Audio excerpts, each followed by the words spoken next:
자, 이번 시간 96페이지 다시 판매 촉진 전략 다시 한번 저번 시간에 배운 것 중에서 중요한 거 먼저 보시고 이번 시간에 들어가도록 할게요. 96페이지입니다. 자, 제5절 지금 판매 촉진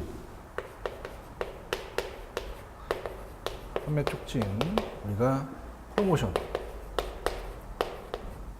프로모션 전략에 대해서 이제 공부하고 있죠.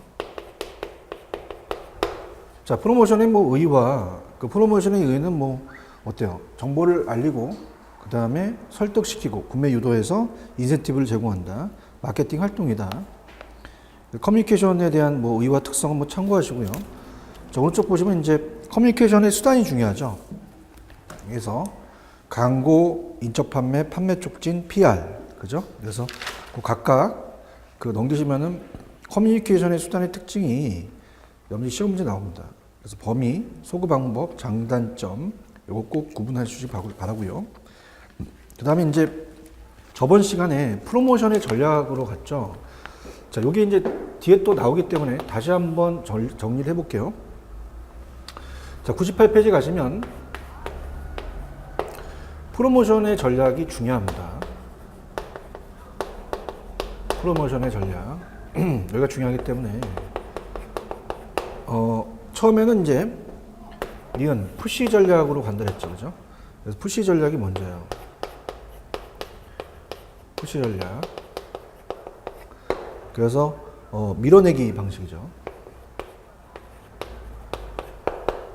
그래서 과거는 이 방식을 많이 사용했습니다. 과거는. 그래서 중간상, 도매상이나 우리가 소매상으로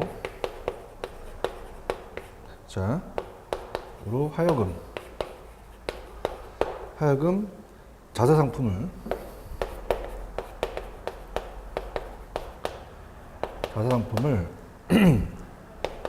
취급하게 만드는 거죠. 취급하게 만들고 중간상한테 팔게 하는 거예요.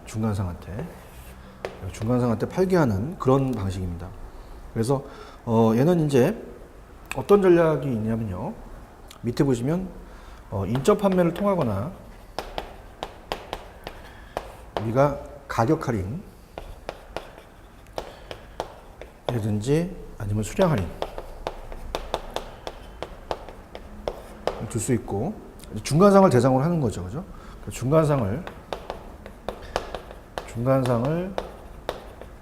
대상으로 하는 판매 촉진이다. 이렇게 주로 이제 사용한다. 이렇게 보시고요. 근데 이제 와서는 최근에는 푸시보다는 풀 전략으로 갑니다. 풀 전략. 우리가 끌어당기는 거죠. 끌어당기는 것으로 간다. 그래서 이제 제조업체가 이 방법은 제조업체가 소비자의 니즈, 욕구를 우리가 끌어당기는 겁니다. 끌어당기는 것이다. 이렇게 보시면 돼요. 그래서 이제 어떤 게 있냐면 이제 인적 판매를 통하거나 어떻습니까? 우리가 아까 이제 어떻습니까? 요거는 이제 풀려 전략 방식은 제조업자 쪽으로는 당긴다는 의미로 소비자를 상대적으로 적극적인 프로모션 활동을 하여 소비자의 제품을 찾게 만들고 중간상인들을 소비자가 원하기 때문에 제품을 취급할 수밖에 없이 만드는 걸 얘기죠. 그래서 풀 전략의 방식은 광고나 홍보로 주로 사용합니다. 주로 사용하고 그 다음에 우리가 소비자를 우리가 대상으로 하는 판촉이다. 하는 판매 촉진이다. 이렇게 정리합니다. 판매 촉진. 그래서 주로 사용하는 거죠, 그죠? 그래서 이제 우리가 이제 그런 것들 이제 현대나 기아차 이동통신 광고 같은 게 많죠. 그래서 우리 유통관리사 시험 문제만 아니라 타 자격증 시험 문제도 이거와 이거를 비교하는 문제가 잘 나옵니다. 그래서 이게 이제 가장 중요했기 때문에 다시 한번 정리를 해드린 거고요. 그 다음에 이제 98페이지에 안가로 이번에는 그냥 마케팅 커뮤니케이션이 구성 요소. 그래서 마케팅 커뮤니케이션의 구성 요소는 뭐 이렇게 중요하진 않아요. 그래서 밑에 보시면 9개의 구성 요소의 제목 위주로만 가겠습니다. 자, 9개에 대한 요소로 구성되어 있다. 그 의사 전달의 중요 요소를 의미하는데, 자, 발신인은 어때요? 우리가 다른 개인이나 그룹에게 메시지를 보내는 당사자죠. 의사를 전달하는 이제 당사자. 그 다음에 인코딩이라는 것은 이제 부호화죠. 부호화. 그래서 전달하고자 하는 생각을 문자, 그림, 말 등으로 상징화하는 과정입니다. 그 다음에 메시지라는 것은 이 발신이 전달하고자 하는 내용의 조합이죠. 그 다음에 이제 매체라는 자체는 발신인으로부터 수신에게 메시지를 전달하는데 뭘로 할 것이냐. 그 매체를 이제 또 사용하는 의사 전달 경로를 봐야 되고, 해독이라는 것은 자, 발신인이 부호하여 우리가 전달한 의미를 수신인이 이제 해석하는 과정이죠. 그 다음에 수신인은 메시지를 전달받는 당사자입니다. 누구한테 할 거냐, 소비자냐, 소매업자냐, 이렇게 되겠고요. 그 다음에 반응이라는 것은 이제 반응이 어떤지 봐야겠죠. 그래서 메시지에 노출된 후에 일어난 수신인의 행동입니다. 피드백은 뭐 수신이 발신에게 대한 반응의 한 부분이죠. 잡음이라는 것은 이제 노이즈인데요. 우리가 의사 전달 과정에서 계획되지 않는 현상이나 왜곡이 일어나는 것으로 수신인은 발신인이 전달하고자 하는 내용을 수신하지 못하거나 발신인이 의도하는 다른 메시지를 획득하는 것이다. 이렇게 보시면 되고요. 자, 잡음 같은 걸 한번 보세요. 잡음은 조금 물어볼 가능성이 있습니다. 저희는 이제 커뮤니케이션의 과정을 둘러싼 환경에는 상당한 양의 잡음, 소음이 존재합니다. 그래서 소비자들이 발신이 의도한 대로 메시지를 수용하지 못하는 데는 대체로 세 가지 원인이 되는데요. 자, 소비자들은 선택적으로 이 주의를 기울이기 때문에 그들이 접하는 모든 자극을 이제 감지하는 것을 불가능합니다. 그래서 이 소비자들은 그들이 듣고 싶어 하는 것들은 그러니까 관련이 되어 있는 것들은 이제 듣는 경향이 있기 때문에 메시지를 자의적으로 이제 변형하여 수용하는 경우가 많다. 그래서 이 소비자들은 그들의 기억 속에 그들이 접하는 메시지 일부만을 간직할 뿐만 아니라 우리가 어떻습니까? 우리가 노출된 그 층만 우리가 가져가는 거죠. 정보를 검색해낼 때도 선택적으로 검색해내는 경향이 있기 때문에 이 노출된 정보 중 일부만을 기억해낼 수 있을 뿐이다라는 거죠. 노출된 정보 중에서 극히 일부만 이렇게 간직할 수밖에 없다는 겁니다. 그래서 그렇게 보시면 되고, 그 다음에 이제 세 번째는 커뮤니케이션의 프로그램에 대한 수립 과정인데요. 자, 이것도 그냥 제목 위주로 갈게요. 1번에 보시면은 제품 및 시장 사항의 분석입니다. 먼저 제품의 특징과 시장 사항을 파악할 때는요, 제품의 인지도에다 밑줄 쳐보세요. 인지도가 중요하죠, 그죠? 그래서 제품을 알아야 되니까 그 특성에 대해서. 그 다음에 시장에서의 위치. 포지셔닝한 거죠. 그 다음에 이제 경쟁 제품과 자사 제품의 시장 포지셔닝, 가격, 유통 측면의 상대적 장점과 약점 등을 파악해야겠죠. 자, 일단 커뮤니케이션의 목표의 수립은 뭐예요? 당연히 매출액의 증가죠. 그래서 과거에는 커뮤니케이션의 목표가 주로 매출액의 증가입니다. 그래서 맨 밑에 가시면 커뮤니케이션뿐만 아니라 제품, 가격, 유통이 복합적으로 영향을 미치기 때문에 그 중에서 커뮤니케이션의 영향을 구분하기 어렵기 때문에 매출액을 커뮤니케이션 목표로 하는 것은 또 한계가 있습니다. 커뮤니케이션 효과의 창출은 점차 이제 매출액보다는 인지나 태도 또는 구매 의도 등 커뮤니케이션의 효과의 창출의 목표를 두는 경향이 있다. 이렇게 보시고요. 그 다음에 이제 중요한 것은 니은번입니다. 니은번. 그래서 우리가 자, 페이지 100페이지 보시게 되면 거기 위에 니은번 커뮤니케이션의 목표의 조건입니다. 자, 그래서 우리가 요거는 좀 체크해 보셔야 돼요. 그래서 커뮤니케이션의 목표의 조건이다. 자, 일단은 그 구체적이라는 거 중요합니다. 구체적이고, 첫 번째는 구체적이고, 그 계량적이어야 돼요. 계량적이어야 하고, 우리가 기준점이 명시돼야 됩니다. 그죠? 또한 우리가 이 세 번째는 또한 목표로는요, 시간도 명시를 해야 돼요. 예를 들어서 이제 표적 시장의 제품 인지도를 우리가 구체적 계량적으로 현재 40%에서 아까 시간도 명시되죠. 6개월 이내에 그 기준점이 명시됩니다. 기준점이. 그래서 70%로 우리가 향상시킨다. 이렇게 해서 딱 정해져 있는 거예요. 이건 좀 체크해 봅니다. 그 다음에 이제 표적 청중의 선정은 목표 고객과 목표 청중은 차이가 납니다. 그래서 목표 고객 중에서 해결하고자 하는 커뮤니케이션 문제와 우리가 기회에 초점을 맞춰서 목표 청중이 선정되어야 된다는 거, 자, 그렇게 보시면 되고요. 그 다음에 이제 4번이 중요하겠네요. 항상 이제 반대점 개념이 이제 나오기 시작하네요. 자, 이제 100페이지 보시면 여기는 주의 깊게 보셔야 돼요. 자, 4번에 자, 제목이 커뮤니케이션에 우리가 예산인데요. 밑에 예산에 대한 결정 방법이 두 가지 방법이 있죠. 이걸 구분할 줄 아셔야 됩니다. 자, 그래서 이제 첫 번째 점을 보시면 하향식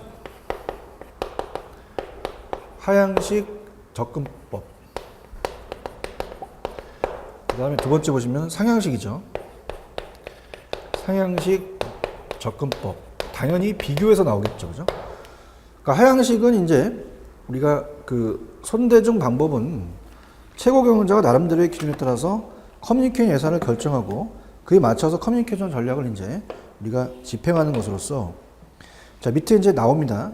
가용 자금법, 가능 예상 방법, 그 다음에 임의 할당법, 또 매출액 비율법, 판매비 비율 방법이고요. 경쟁사 기준법은 이제 경쟁 동기 방법, 경쟁사의 또 기준을 잡는 거죠. 근데 상향식은 어때요? 커뮤니케이션의 목표를 설정하고 이를 달성하기 위해서 수행되어야 하는 세부 커뮤니케이션 활동을 우리가 그 결정한 후 어떻습니까? 각각의 활동에 필요한 비용을 추정해서 커뮤니케이션 예산을 결정하는 방식으로 이 목표를, 가업법이 이제 대표적이겠죠. 예산을 이제 반영한다. 이렇게 보시면 됩니다. 자, 그러면 우리가 구체적으로 이제 그 내용이 나와 있는 것들이 이제 시험 문제가 되겠죠. 자, 니은번은 이제 뭐예요? 가용자금 이용법입니다. 가용자금 이용법. 자, 이 기업이 재정이 허락하는 범위 내, 그죠? 재원이. 그 재원 범위 내에서 그 지불 능력이 있어야 됩니다. 그죠? 그래서 범위 내에서 이 커뮤니케이션 배정하는 방식이죠. 그래서 커뮤니케이션의 목표와 아무런 관계없이 결정되기 때문에 적절하지 못한 방식이나 커뮤니케이션 전략이 없는 기업에서 널리 사용한다. 이렇게 보시면 됩니다. 그래서 말 그대로 가용 자금이 있어야 된다는 얘기죠. 그래서 이 지불 능력, 그죠? 그래서 그 재정이 허락하는 범위 내에서 간다. 그 다음에 이제 디귿번은 매출액 비율법이죠. 매출액 비율법이다. 그래서 이거는 실무에서 가장 널리 사용된다. 실무에서. 그래서 이제 이거는 기업에서 널리 사용되는 거고요. 자, 현재 또는 예상 매출액의 일정한 비율. 그러니까 예상 매출액이 뭐 100억이다. 그럼 거기다가 3%를 비율로 해서 커뮤니케이션 예산에 배정하는 겁니다. 그래서 시행이 간단하기도 하고 대체로 시장 점유율에 따라 예산이 결정이 되겠죠. 그죠? 매출액을 따지니까. 기업끼리 지나친 커뮤니케이션 경쟁이 또 자제된다는 장점이 또 있다. 이렇게 보시고요. 자, 그 다음에 리을은 경쟁사 대항법입니다. 경쟁사 대항법이다. 자, 경쟁 기업이 커뮤니케이션 사용하는 금액에 맞춰서 비슷하게 예산을 배정한다는 거예요. 그래서 뭐 딴 데가 100억이다. 우리도 100억에 써야겠다. 이렇게 말 그대로 경쟁사에 대항한다는 거. 말 그대로 그냥 글씨 그대로 가면 됩니다. 그래서 경쟁 기업이 커뮤니케이션 사용하는 금액에 맞춰서 비슷하게 예산을 배정한다. 그런데 기업에 따라서 상황이 너무나 다르기 때문에 제품 종류가 다르잖아요. 그럼 남들만큼만 사용한다는 것이 결코 효과적인 방법은 아니겠죠. 어느 기준점이 될 수가 있다는 자체가 우리가 맞지 않으니까. 그 다음에 이제 목표에 대한 우리가 가업법이다. 그죠? 그래서 목표 가업법. 그래서 목표 가업법은 이제 커뮤니케이션 목표를 정하고 목표를 달성하기 위한 가업을 결정합니다. 그래서 이 가업을 수행하는 데 필요한 비용이 또 모든 그 비용을 이제 얼마냐 이것을 이제 예산을 편성하는 거죠. 합해서 커뮤니케이션에 대한 예산을 짭니다. 그래서 이제 매우 합리적인 방법이나 목표를 달성하기 위한 가업을 정하고 비용을 계산하는 것이 쉬운 문제는 아니에요. 그래서 대기업을 중심으로 하죠. 대기업을 중심으로 한다는 거. 이게 핵심이겠네요. 중소기업 하면 안 되겠죠. 대기업이다. 이렇게 해서 갑니다. 그래서 목표 가업법에는 다시 말하면 커뮤니케이션의 목표를 정한다는 거죠. 목표를 달성하기 위한 가업을 결정하고 이 가업을 수행하는 데 필요한 비용이 모든 것을 합쳐서 커뮤니케이션 예산을 짭니다. 근데 현실적으로 문제가 되는 게 매우 합리적인 방법이지만 어때요? 목표를 달성하기 위한 가업을 정하고 비용을 계산하는 것이 쉬운 문제가 아니기 때문에 대기업을 중심으로 사용되고 있다. 이렇게 가세요. 그래서 지금 그 커뮤니케이션의 예산의 결정 방법은 뭐 하향식과 상향식을 비교해서 나올 수가 있지만 밑에 보시면 이제 가용자금 이용법서부터가 이제 출제될 가능성이 있죠.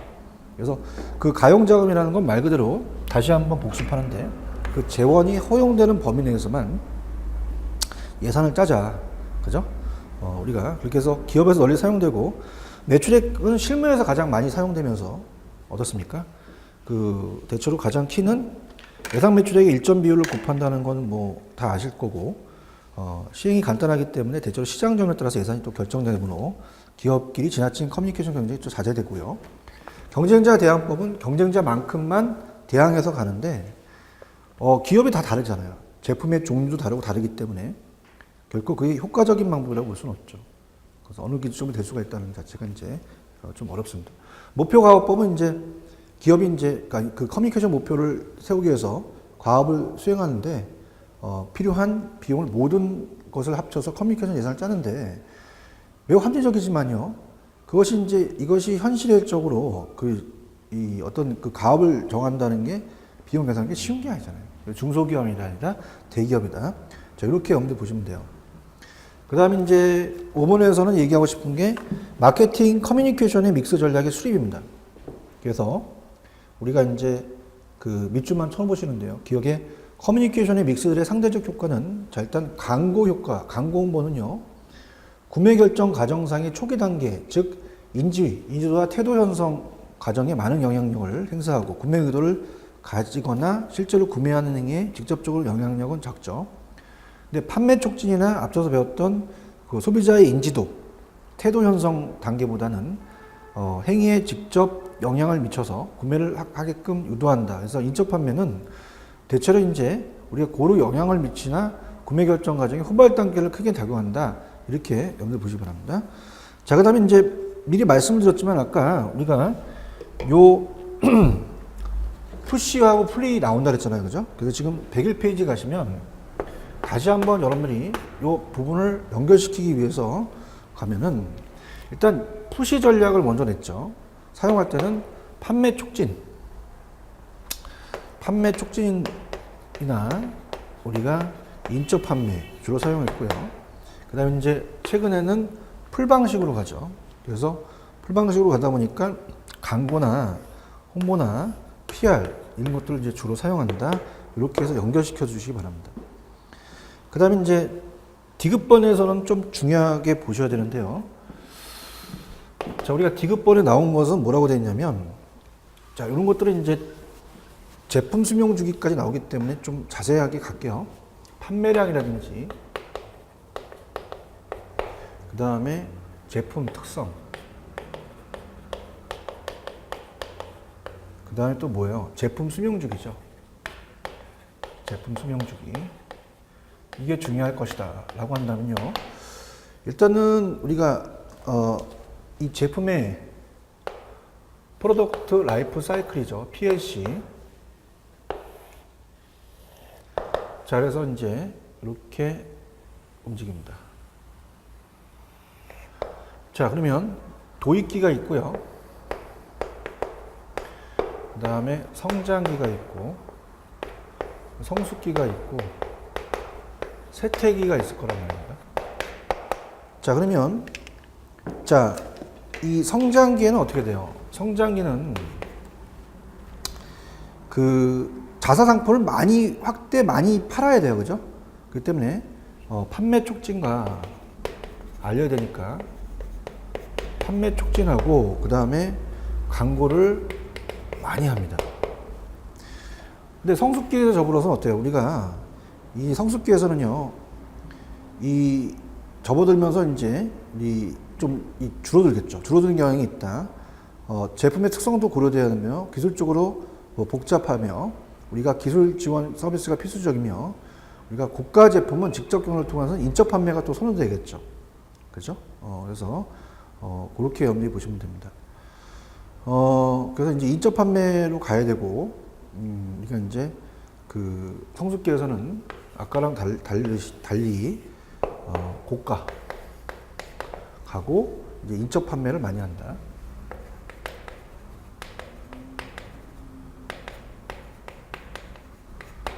그래서 이 성숙기와 성장기는 틀리겠죠, 그죠? 그래서 이제 우리가 이 도성 성세 그다음에 성성이 두 개 나오니까 아이가 성장한 다음에 성숙하지 앵야 엄마 수고했어 성숙한 다음에 성장하는 건 아니죠. 그래서 성장기는 자사상품을 많이 확대하고 많이 팔아야 되니까 판매 촉진과 광고를 많이 하고요. 성숙기는 어떻게 됩니까? 이제 이 고가에 대한 그 제품의 특성도 고려해야 되고 그러다 보니까 고가 제품의 직접 경험을 통해서 인적 판매가 또 선회되는 이 고가로서 인적 판매를 해야 된다. 이 두 가지가 바꿔서 나올 가능성이 있어요. 꼭 체크를 하시고요.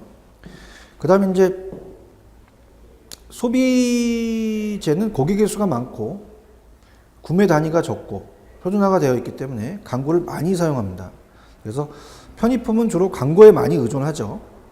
소매점의 제품을 많이 진열시키기 위해서는 우리가 편의점도 이제 대면 판매, 인적 판매도 함께 또 사용해야 된다는 게 우리 또 요즘 또 우리 많이 또 생각하는 겁니다.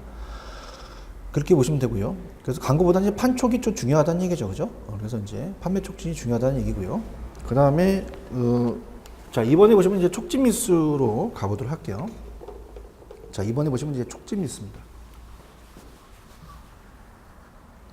101페이지. 촉진 믹스.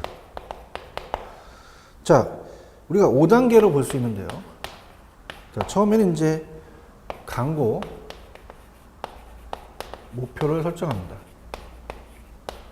설정하고, 자, 일단 광고 예산을 또 결정해야겠죠. 결정하고, 메시지. 광고를 합니다. 광고에 대한 카피를 작성하고. 자, 이게 중요해요. 우리가 광고 매체 선정하는 게 중요하죠. 광고 매체 선정. 그래서 매체를 어떤 광고 매체를 할 거냐, 그죠? 미디어에서 그다음에 광고 효과 이런 식으로 우리가 순위 된다 정도를 알아두셔야 됩니다. 가볍게 염두에 보시고요. 넘기시면 이제 중요하지 않는 거니까 이제 넘기시면 이제 핵심만 제가 또 필기를 하면서 가겠는데요. 넘기시면 광고 목표의 설정이라는 게 있어요. 그래서 이제 광고 목표와 계층적에 대한 효과 모형에서는요. 자, 일단은 어떻습니까? 우리가 이 전통적으로 광고의 목표는 매출액 증대죠. 그래서 생각해 왔다. 그러나 오늘날에는 광고의 목표를 매출보다는 이 커뮤니케이션의 효과의 창출로 보는 것이 일반적이다 봅니다. 그래서 커뮤니케이션 효과 또는 보통 계층적 효과 모형으로 설명합니다. 그래서 광고의 목표는 이러한 계층적 효과 모형의 단계의 일부분을 이제 향상시킨다. 그래서 이제 전통적으로는 예전에는 광고의 목표가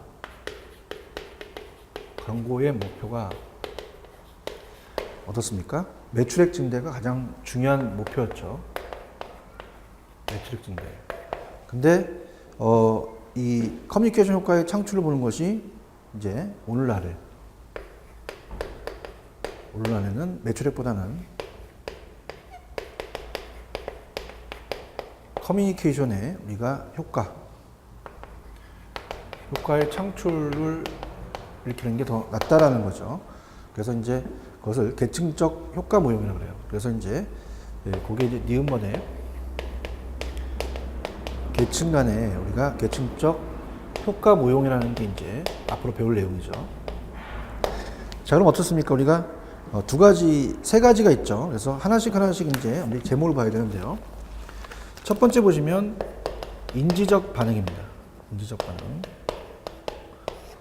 그래서 커뮤니케이션 자극을 받게 되면 여러 가지 생각을 떠올리게 되죠.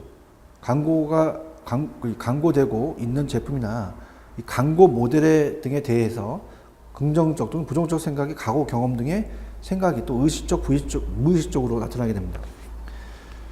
그래서 제품에 대해서 알게 되는데 이러한 반응은 이제 인지적 반응이다. 그 다음에 이제 두 번째는 태도. 우리가 어떻습니까? 태도의 형성이죠. 태도의 형성이다. 그래서 이제 자극에 의해서 일어난 생각은 제품에 관하여 좋은 혹은 나쁜 태도를 형성하게 됩니다. 행동하게 만들겠죠. 그죠? 그래서 이제 이를 태도적으로 효과 또는 감성적 효과라고 합니다. 감성적 효과. 그러면 태도에 의해서 이제 행동하게 만들기 때문에 세 번째는 행동 의도와 행동이죠. 행동 의도와 행동이다. 그래서 제품에 관한 좋은 태도는 행동에 대한 의도가 생겨나게 되고 반드시 그렇지는 않지만 많은 경우는 이제 구매 행동으로 이루어지겠죠. 구매 행동. 그 다음에 또 저간여라는 게 앞서서 배워졌잖아요. 저간여 제품. 그러니까 이 소비자가 주의를 기울이지 않는 상품이죠. 그래서 이제 보통 보다 적어 놓으시면 일상용품이라든지 그 다음에 일용품 같은 걸 이제 얘기하죠. 용품. 저간여. 그러면 이런 경우는 이제 행동이 먼저 일어나고 다음에 이제 태도가 형성되는 경우도 이제 있다. 구매행위가. 자, 이렇게 염두에 보시기 바랍니다. 자, 그래서 이제 지금 내용들은 이렇게 중요하지가 않아요. 그래서 이제 어느 정도 이제 정리가 안 되시는 것 같아서 우리가 이제 그 내용을 메시지의 결정, 메시지의 선정, 그죠? 그 다음에 이제 사업 매치에 대한 결정, 그 다음에 광고 효과의 측정, 이렇게 나가는데요. 하여튼 뭐 쭉 한번 보고 나서, 그 다음에 마지막으로 이제 우리가 여기 내용들을 좀 살펴보도록 할게요. 그래서 이제, 우리가 이제 프로모션 전략이 아까 중요하다고 했죠. 그래서 그 위주로 이제 근무하면서, 여기는 이제 천천히 제목 위주로 그냥 갈게요. 그 다음에 이제 여러분이 보는 게 두 번째가 광고 목표를 설정을 하게 되면요. 거기에 대해서 이제 첫 번째 제목이 광고죠. 그래서 광고 목표의 설정이다. 그럼 이제 두 번째는 메시지의 결정. 그죠? 메시지. 자, 메시지의 결정입니다.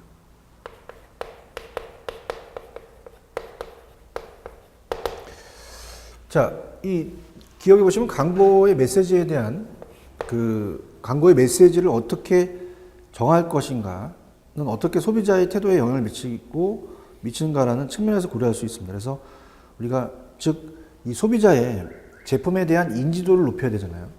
그 다음에 이제 이미지라는 건 친근감입니다. 친근감을 높임으로써 태도에 영향을 미치거나 이 속성이나 편익을 강조함으로써 소비자의 태도에 영향을 미치는 등 여러 가지 방법이 있을 수 있어요. 그래서 이제 여기서 핵심적인 단어는 친근감을 높이고요. 그 다음에 어떤 속성이라든지 우리가 편익을 강조하는 거죠. 강조해서 우리가 소비자의 태도에 영향을 미치는 등 여러 가지 방법이 또 있다는 거죠. 그래서 이제 첫 번째는 이제 그 결정 방법이 자, 제목 위주로 갈게요. 결정 방법은 자, 결정 방법은 그냥 여기 이제 아까 메시지에 의였죠. 니은의 결정 방법은 인지라는 것은 인지는 인지도를 얘기해요. 인지도와 그죠? 우리가 아까 얘기했던 친근감을 높여라. 당연하겠죠, 그죠? 메시지를 전달하는 게 많이 접한 메시지는 내용에 관계없이 우리가 친근감을 또 주게 되잖아요. 이동통신 광고를 많이 그리는 걸 하죠. 이것은 이제 제품에 관하여 좋은 태도를 형성하게 하는 경향이 있고요. 그 다음에가 이제 브랜드의 속성입니다. 브랜드의 속성, 그죠? 그래서 속성에는 아까 편익이라고 했죠. 편익을 되게 태도를 변화를 유도한다. 그래서 광고에는 이제 광고에서 제품의 속성이나 편익을 강조함으로써 태도를 변화를 유도합니다. 이성의 이제 앞에서 이 어필이라는 게 소구였잖아요. 소구하는 감성, 호소하는 방법이죠. 그래서 브랜드 인격을 창조해라. 브랜드의 인격을 창조해라. 자, 우리가 지속적인 광고로 브랜드 성격을 형성할 수 있잖아요. 그래서 뭐 나이키라든지 아디다스, K2 광고에서 상표를 중요한 그 어떤 인생의 가치와 연관시켜서 지속적으로 보여줌으로써 브랜드 인격을 이제 창출시키고요. 그 다음에 이제 네 번째가 감정을 자극한다.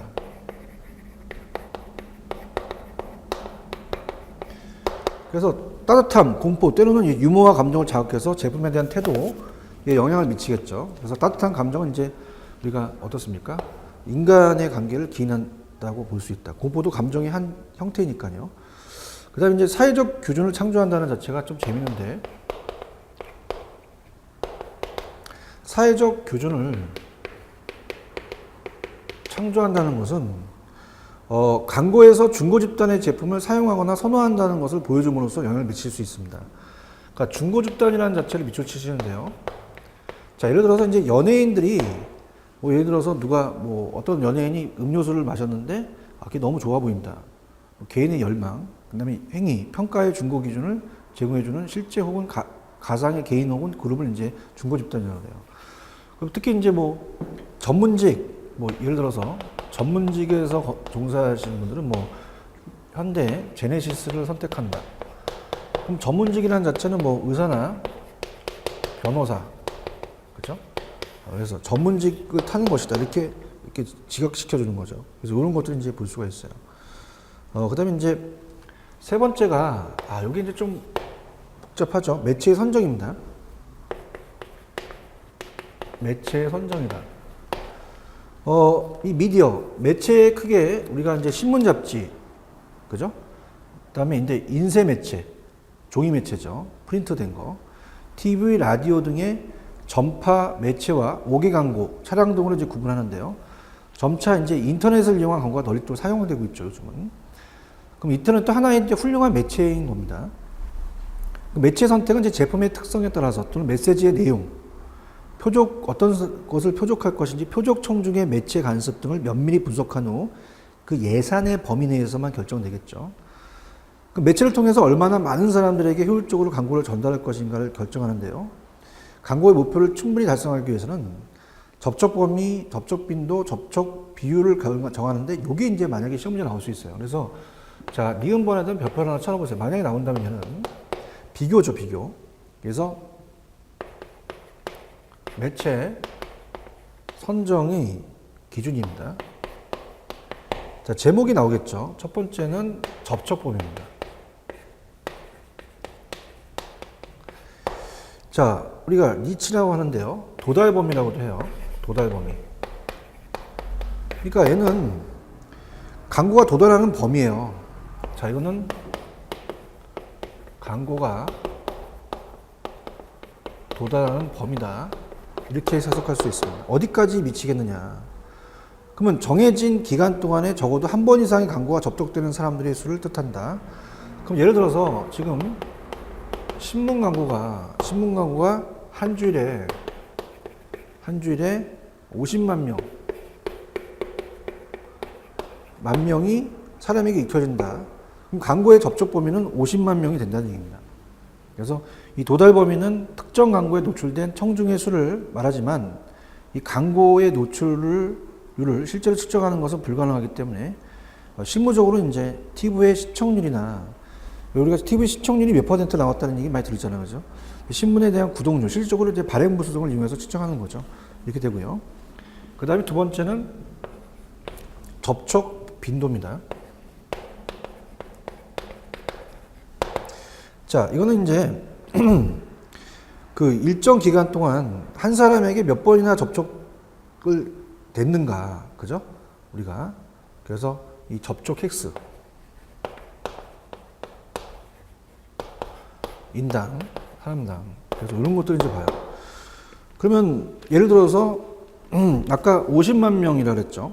50만 명 중에서 30만 명이 한 번씩 접촉됐다. 그럼 밑에 이제 계산 방식이 30에다가 곱하기 하나를 하는 거고요.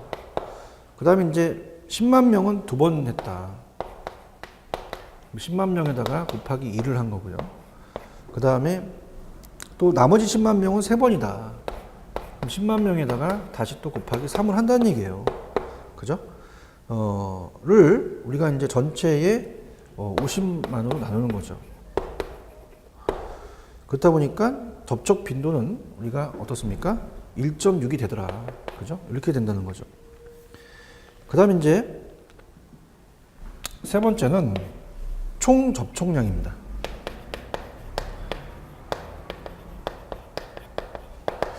자, 이거는 이제 특정 매체를 통해 전달되는 접촉의 총량을 나타내는데 접촉 범위의 접촉 빈도를 곱합니다. 접촉 범위가 아까 50만 명이었죠. 그래서 접촉 범위에 50만에다가 곱하기 아까 빈도가 1.6이잖아요. 그럼 총 접촉량은 80이라는 얘기죠. 이렇게. 그 다음에 이제 그 네 번째가 참 어렵죠. 그죠? 다시 한번 나중에 훑어드릴게요. 총 접촉 비용이요. 총 접촉 비율. 자, 이건 이제 접촉 비율과 접촉 빈도의 곱수로 계산한다. 그래서 접촉 비율은 조사하려는 매체를 보유한 가구 중 특정 광고를 본 가구의 비율을 뜻한다.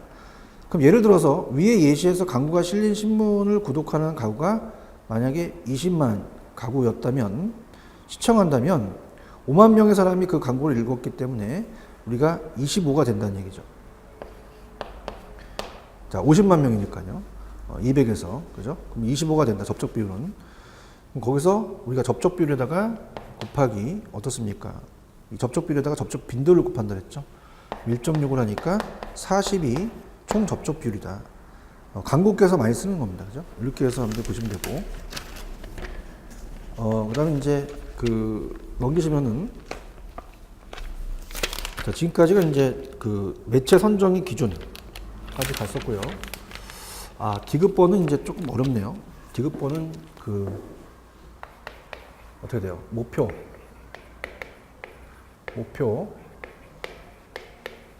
가업법에 따른 우리가 의한 매체 선정입니다. 그래서 이 광고를 얼마나 자주 노출시킬 것인가를 결정하기 위해서는 어떻습니까?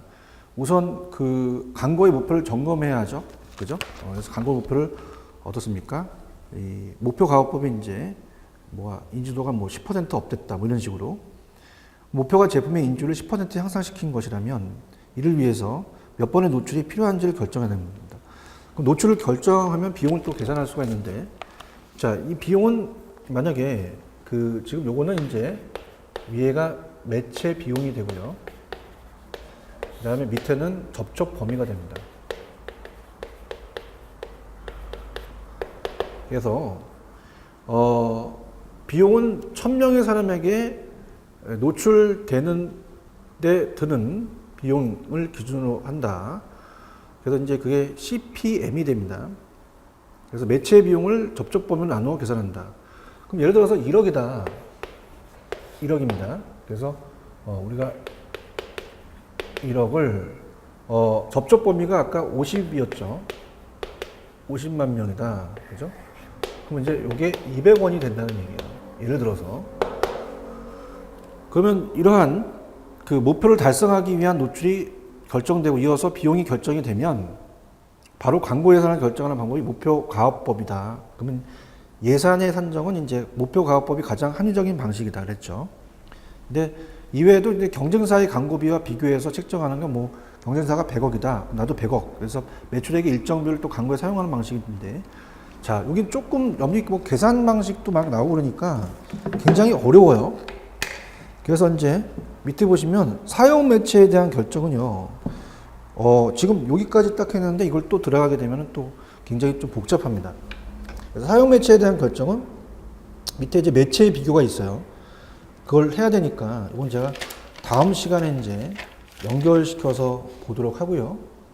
자, 이번 시간에 제가 이제 판매 촉진에 대해서 말씀을 드리면서 중요한 것들을 이제 살펴보면서 세부적인 내용들을 이제 보도록 할게요. 자, 일단 여기 이제 96페이지에 촉진에 대한 판매 촉진의 프로모션에 대한 전략은 어땠어요? 우리가 정보를 알리고 설득하고 구매 유도해서 인센티브를 제공한다 했죠. 그래서 이제 오른쪽에 이 커뮤니케이션 수단의 광고, 인적 판매, 판매 촉진 PR.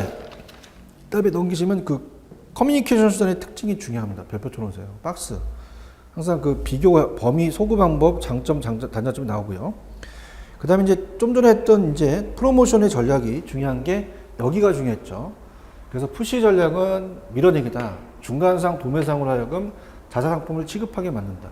판매 촉진이나 인적 판매, 가격 할인, 수량 할인, 중간상을 대상으로 판매 촉진하는데 최근에는 이제 끌어당기는 것이다. 풀 전략이다. 제조업체가 소비자의 니즈를 끌어당기는 것, 광고나 홍보를 주로 사용한다. 소비자를 대상으로 하는 판매 촉진이다. 이거 위주로 공부를 하세요. 그 다음에 9개의 구성 요소는 그냥 여기 어떤 것들이 있는지 보고 특히 잡음이라는 게 중요했죠. 그 다음에 커뮤니케이션의 프로그램에 대한 수익 과정은 그냥 그 순서대로 이제 여기 나열해서 보시면 되는데요. 자, 넘겨보시면 뭐 중요했던 것은 뭐 어떻습니까? 지금 커뮤니케이션 예산의 결정이 가용자금 이용법, 매출액 비율법, 경쟁사 대항법, 그죠? 목표 가업법, 요거 주의 깊게 보시라 그랬죠, 그죠?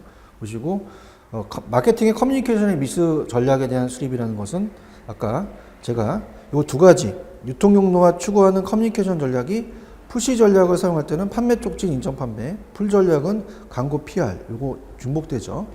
그 다음에 성장기에서는 우리가 어떻습니까? 판매 촉진과 광고를 많이 하고 우리가 자사 상품을 많이 팔아야 되니까 성숙기에 접어들면서 고가와 인적 판매를 많이 한다.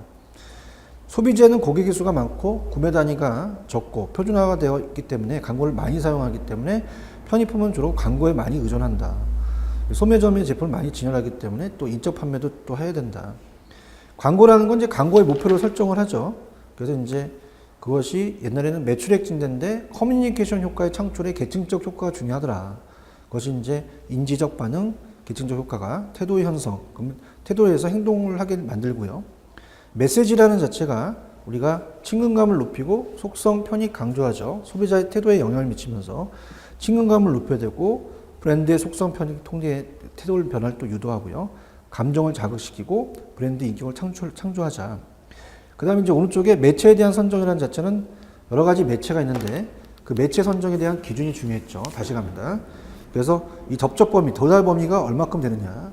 그래서 신문 광고가 한 주일에 50만 명이 사람에게 읽혀진다. 50만 명이고요. 그 다음에 이제 접촉 빈도는 그 일정한 기간 동안 우리가 어떻습니까? 그 접촉 빈도는 일정한 기간 동안 사람에게 몇 번이나 접촉되었는가. 그럼 50만 명 중에 30만 명 중 한 번씩 접촉되고 뭐 10만 명 이렇게 해서 나눠가지고 그 50만 나눴더니 1.6이 빈도가 됐죠. 총 접촉량이라는 자체는 특정 매체를 통한 전달되는 접촉의 종량을 말하면서 접촉 범위와 접촉 빈도를 곱해서 80이 나왔고요. 접촉률에 대한 총 접촉률에 대한 비율이라는 것은 접촉 비율이 총 가구가 200인데 그 중에서 시청하는 게 아까 50만 명이니까 25가 접촉 비율이라면 빈도가 1.6이라면 총 접촉 비율은 40이 된다. 이렇게 해서 보시고요. 그 다음에 이제 목표 가업에 의한 매체를 선정하면서 우리가 그 CPM이라는 자체는 그 1000명 사람이 노출되는데 드는 비용. 그래서 매체 비용을 1억을 우리가 접촉 범위가 만약에 50만 명이다. 그러면 200원이다. 이렇게 해서 우리가 예산의 산정은 목표 가업의 가장 합리적인 방식이며 이외에도 경쟁사 광고비와 비교 측정하거나 매출액 일정 비율을 광고의 사용 방식이 있다. 이렇게 정리해 주시면 됩니다. 다음에는 이제 사용 매체의 결정을 들어가도록 할게요. 자, 여기까지입니다. 좀 쉬었다 가겠습니다.